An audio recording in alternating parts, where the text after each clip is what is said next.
विलाप करत ते ही गाला मैं पद आई प्रणतपुर वाला। नमो बुधाए बोलो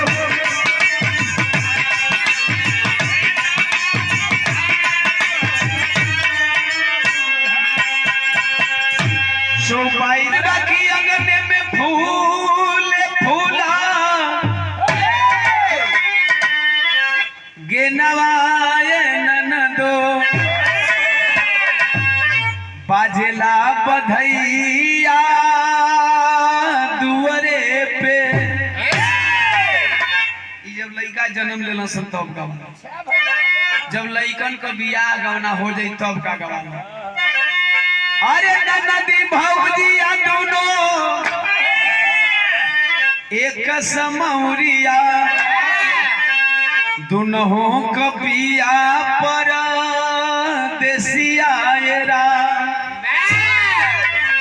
अच्छा यहाँ का बात जब आदमी बुढ़ाला मरेला या डोली पर चढ़ के विदाई होले, हमारा घर का बिटिया चाहे रुआ घर का बिटिया, तब लोग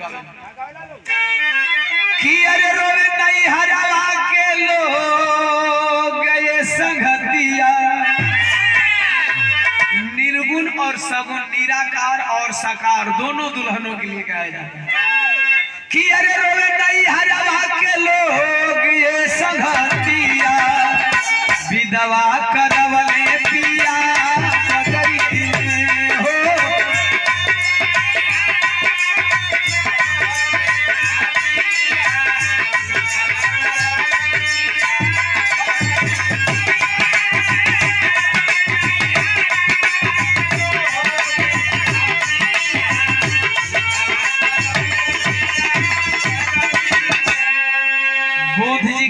पहुंचे, बुद्ध जी रोते हुए उस विधवा को देखे, बोले तुम बेटे की लाश लेकर के आई हो, क्या बात है, क्या बात है, कुछ कहना चाहती हो? कलश अरे मरी गई ले हमारो कुमार ये स्वामी जी, अरे मरी गई ले हमारो कुमार ये स्वामी जी, मिल गई माटिया मटिए में हो।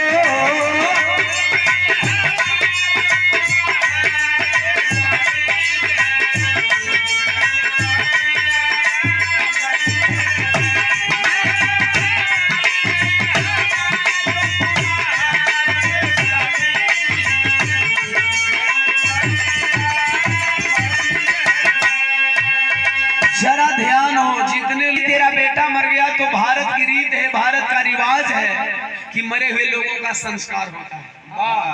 तेरा बेटा मर गया तो इसका अंतिम संस्कार कर दो। अगर तेरे परिवार में कोई नहीं है, तेरे हित मीत संगी साथी संबंधी नहीं है, तो मैं साथ दे रहा हूँ, चलो दाह संस्कार करवा देता हूँ। चूंकि आया है सो जाएगा राजा रंग, यह दुनिया की रीत है।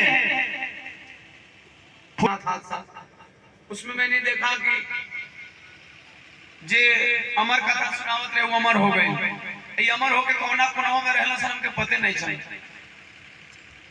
उस विराम में सुन रहा था, साक्ष्य दे रहा था कि ऐसा नहीं होता है, इसलिए मैं नहीं सुना रहा था कि मैं कह दे रहा हूं कि नहीं अमर हो जाते हैं लोग, ऐसा कुछ नहीं।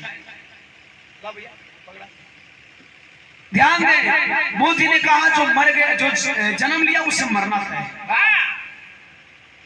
जो आया है धरती पे उसका नाश होगा। चलो दाह संस्कार करा देते हैं। कल हाँ हाँ जिएबा कि ना जिएबा तो भगवान हो। कल नहीं, मरने वाला व्यक्ति कभी जीवित नहीं होता। गुस्सा में लाल हो गई औरत एक बात बोलती है, कहे जबना जिएबा स्वामी हमारो ललनवा आदे साप नष्ट होई कुल्हे दाप के खजाना।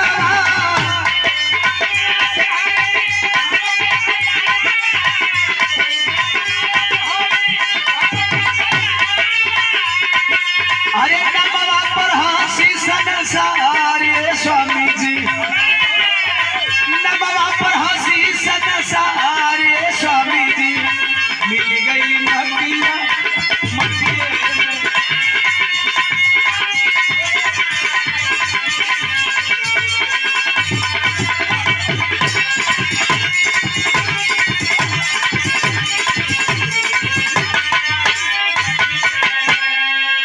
नहीं जिलाएंगे श्राप दे दूंगी। मेरे देश में शराब लगता है। अभी भी कुल बाबा घूम रहे हैं।